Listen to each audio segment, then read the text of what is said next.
Le coin luxe, parce que l'univers du luxe, ce n'est pas seulement le beau et le savoir-faire, c'est aussi toute l'histoire qu'il y a derrière. Bonjour à tous, je suis Émilie Chenot, l'hôte de ce podcast.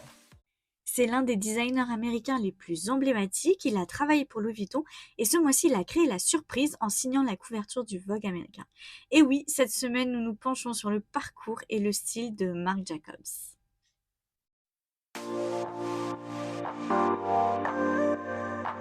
Marc Jacobs est né le 9 avril 1963 à New York. Très jeune, il va perdre son père qui était un agent artistique et va se retrouver à être élevé par sa grand-mère paternelle qui l'élève dans Manhattan. C'est d'ailleurs elle qui va l'initier à la couture et au tricot, posant ainsi les premières pierres de sa future carrière. Dès son adolescence, Marc Jacobs va montrer un intérêt marqué pour la mode. Il va ainsi s'inscrire à la High School of Art and Design, où il va commencer à forger son sens esthétique unique. Pendant cette période, il travaille également chez Charivari, une boutique avant-gardiste de New York qui a notamment découvert Margiela. C'est là où il va développer son œil pour le style et la mode. Sur les conseils de Perry Ellis, un designer influent, Marc Jacobs poursuit ses études à la Parsons School of Design. Il s'y distingue rapidement, il est élu élève de l'année en stylisme et son projet final, un défilé de chandail XXL décoré de smileys rose vif, capte l'attention de l'homme d'affaires Robert Dufy, qui va devenir un collaborateur pendant de longues années. En 1986, Marc Jacobs fonde sa propre marque avec l'aide de Robert Dufy. 2 ans plus tard, il devient le directeur de création chez Perry Ellis. Malheureusement, après une collection un peu grunge, un peu trop controversée, même si elle a été acclamée par la critique, il est licencié. Malgré ça, il reçoit quand même le prestigieux prix de Women's Wear Design of the Year du CFDA. En 1994, Marc Jacobs lance une ligne masculine, marquant le début de son expansion internationale. Il continue d'explorer des thèmes variés, s'inspirant souvent des années 70 pour représenter une jeunesse décontractée, chic et libérée de tout code. Il bénéficie alors du soutien d'ambassadrices de renom telles que Kate Moss, Sofia Coppola ou encore Winona Ryder, qui devient involontairement un coup de publicité lorsqu'elle est arrêtée pour vol à l'étalage dans une boutique Saks avec un pull Marc Jacobs.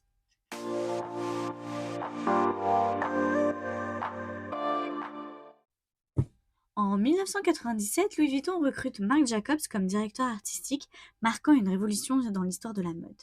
Pour la première fois, un Américain, jeune et créatif, prend les commandes d'une maison française. On murmure encore que c'est Anna Wintour qui, impressionnée par son talent, aurait glissé son nom. Mais seuls les principaux intéressés connaissent la véritable vérité. La première collection a lieu en 1997. Marc Jacobs relève alors un défi de taille, introduire le prêt-à-porter chez Louis Vuitton. Pariant sur l'audace, il propose un défilé minimaliste en noir, blanc et gris, sans aucun accessoire, pas même les célèbres sacs de la marque, un véritable coup de maître. En 2001, Louis Vuitton s'aventure dans l'ultra-luxe avec une ligne de joaillerie designée par Marc Jacobs et encore aujourd'hui, ces pièces sont devenues des incontournables de la maison. On le sait, depuis 1854, les initiales LV caractérisent la maroquinerie Louis Vuitton, mais Marc Jacobs décide de moderniser le monogramme. Il collabore avec Stephen Sprouse pour transformer les lettres en graffiti fluo, adoptés par des stars comme Kim Kardashian. Le monogramme LV s'habille ensuite de matières extravagantes, cuir, fourrure, jean, plastique. Passionné d'art contemporain, Marc Jacobs s'associe à Takashi Murakami pour coloriser les initiales, créant ainsi de nouveaux classiques. En 2009, Marc Jacobs lance le sac Sophia, un sac bowling conçu avec son amie Sofia Coppola. La collection automne-hiver 2012-2013 est une invitation au voyage où les mannequins émergent d'un train tiré par une locomotive à vapeur grandeur nature, un véritable spectacle. Parmi les stars, Madonna, Jennifer Lopez, Kate Moss, mais aussi Mikhail Gorbatchev, Marlon Brando et Mohamed Ali posent pour les campagnes Louis Vuitton sous l'ère Marc Jacobs. C'est l'une de ses marques de fabrique et il va en faire sa véritable force, puisqu'en 2010, les ventes de Vuitton augmentent de 19%, atteignant ainsi 20,3 milliards d'euros. Sa capacité à créer des objets de désir est indéniable. L'écharpe en léopard Stephen Sprouse pour Louis Vuitton est devenue rare en boutique, mais Marc Jacobs ne se laisse pas enivrer par les compliments. La vraie récompense, c'est de voir les femmes porter mes créations, dit-il. Malheureusement, cette collaboration a eu un terme. La collection Louis Vuitton du 2 octobre 2013, présentée dans la cour carrée du Louvre, marque la fin du règne de 16 ans. Une ère de croissance remarquable où l'accessoire, surtout le sac à main, devient un levier essentiel pour Louis Vuitton. Mais la maison entre dans une nouvelle phase, et ce, sans Marc Jacobs, mais dorénavant avec Nicolas Guéquier.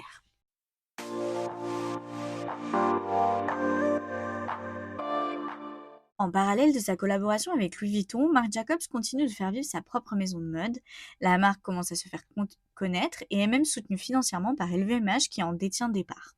Outre ses collections homonymes, il produit plusieurs lignes, Marc Jacobs, Marc by Marc Jacobs, une ligne plus décontractée, jeune et accessible, ainsi que Stinkerat et Little Marc Jacobs pour bébés et enfants. Depuis la fin de son contrat avec Louis Vuitton, Marc Jacobs concentre 100% de son temps à sa propre maison et il réussit à se hisser parmi les plus grands noms de la mode. D'ailleurs, en février 2016, Lady Gaga a même défilé pour la collection Marc Jacobs automne-hiver 2016-2017. En parallèle de tout ça, Marc Jacobs continue de s'engager dans des campagnes contre le cancer de la peau, mettant en scène des artistes nus avec des slogans tels que Protect the skin you are in. De nombreuses personnalités ont participé à ces campagnes, comme Naomi Campbell, Chrissy Turlington, Eva Mendes, Winona Ryder ou encore Victoria Beckham. En plus de ses collections de prêt-à-porter, Marc Jacobs s'est lancé assez tôt dans la parfumerie en étant en partenariat avec les parfums Coty et chaque année, une collection baptisée Splash est présentée et comprend parfois des éditions limitées portant le nom d'une matière première ou d'un thème olfactif avec une approche minimaliste. En 2007, par exemple, il lance le parfum Daisy, un floral frais avec un bouchon en forme de marguerite et ce parfum a même reçu de nombreux prix, notamment celui de l'emballage de l'année aux Fifi Awards.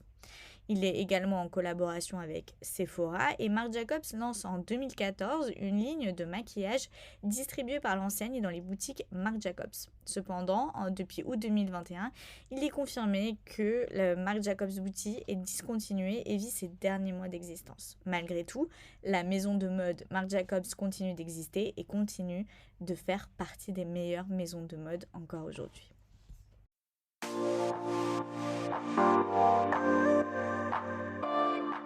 Le style de Marc Jacobs reste fidèle à lui-même, pop, cool mais chic. Ses collections explorent différents thèmes comme le rétro et les années 70, mettant en avant une jeunesse décontractée et libérée des codes traditionnels.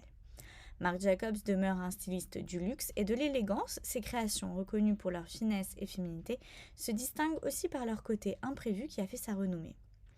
Sa maîtrise de la communication de masse est remarquable. En 2014, par exemple, il extrait Kendall Jenner de sa télé-réalité familiale pour la faire défiler et ainsi lancer sa carrière de mannequin. En 2016, comme je le disais tout à l'heure, il a même invité Lady Gaga sur son podium, renforçant son statut d'icône gay. En 2018, à 54 ans, il organise un flash mob dans un fast-food Chipotle à New York pour demander en mariage son petit ami. Et la vidéo de cet événement est vue des millions de fois et marque le début de l'ère Marc Jacobs 3.0. Depuis, son compte Instagram récupère toutes les tendances des réseaux sociaux, tantôt book club inspiré des comptes littéraires de TikTok, tantôt influenceur beauté avec ses manucures extravagantes devenues sa signature. Marc Jacobs est hyper connecté. La jeunesse et ses centres d'intérêt attirent continuellement le créateur et en 2020, il lance Heaven, une ligne gender fluide inspirée de ses archives des années 2000, incarnée par des célébrités comme Nicki Minaj. Heaven, présenté comme accessible, marque l'adhésion aux valeurs contemporaines. Cependant, la ligne principale Marc Jacobs va souffrir de cette image moins moderne en raison de l'utilisation de fourrures, souvent critiquée par les militants. Mais Marc Jacobs a plus d'un tour dans sa poche.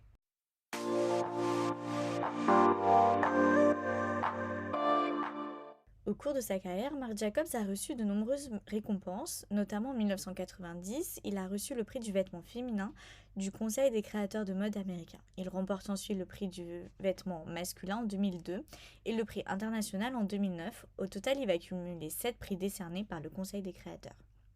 Le 22 janvier 2010, Frédéric Mitterrand lui remet les insignes de chevalier de l'Ordre des Arts et des Lettres, reconnaissant ainsi sa contribution significative à l'industrie de la mode et à la culture. En 2012, une exposition intitulée Louis Vuitton Marc Jacobs lui est consacrée au Musée des Arts Décoratifs de Paris. Cette exposition met en lumière son parcours et son influence dans le monde de la mode.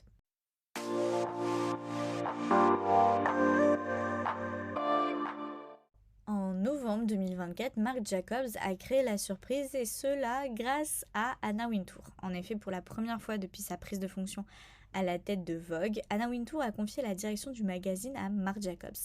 La rédactrice en chef, submergée par la controverse entourant l'élection présidentielle américaine, a décidé de céder la place au créateur de mode pour l'édition de décembre 2024. Ne sachant pas comment aborder cette période particulière, elle a décidé de lui laisser les rênes. Dans une interview accordée au New York Times, elle a expliqué « J'ai pensé que cela allait être une période très émouvante. Je pense que nous devrions tous prendre du recul. » Marc Jacobs, lui, se souvient de sa surprise en découvrant l'idée. « J'étais un peu choquée », a-t-il dit. Lors d'une conversation avec Anna Wintour, la rédactrice en chef lui a présenté une enveloppe contenant un moodboard pour le numéro à venir. Le designer a avoué avoir été intimidé par la tâche qui lui était confiée. « J'avais très peur, vraiment, c'était intimidant. » Il a ajouté que sa première réaction avait été de douter de ses capacités. « Je me suis dit, tu ne peux pas faire ça, tu ne sais pas comment faire cela, mais je pensais que c'était la pire chose, serait de regretter et de ne pas avoir essayé. » Anna Wintour a précisé qu'il n'y avait jamais eu de plan B. Si Marc avait dit non, j'aurais pris une direction différente, mais pas vers une autre personne. Lors de leurs échanges, Anna Wintour a rappelé à Marc Jacobs que la création d'un magazine ne ressemblait pas à celle d'un défilé de mode. Un magazine doit toucher un public beaucoup plus large, aux goûts parfois différents de ceux des initiés de la mode. Et au départ, Marc Jacobs envisageait d'avoir Anna Wintour sur la couverture, et oui, elle-même. Mais elle lui conseilla de passer à autre chose. Finalement, les deux couvertures mettront en vedette Kaya Gerber, la fille de Cindy Crawford et star du Saturday Night Live. L'une des couvertures a été créée par l'artiste Anna Weyant, tandis que l'autre photographiée par Steven Meisel.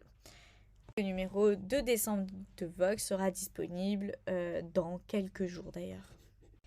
C'est la fin de cet épisode dédié à Marc Jacobs. J'espère qu'il vous aura plu et vous aura permis de découvrir ce créateur. Et en attendant, on se retrouve dès la semaine prochaine pour un nouvel épisode du Point Luxe.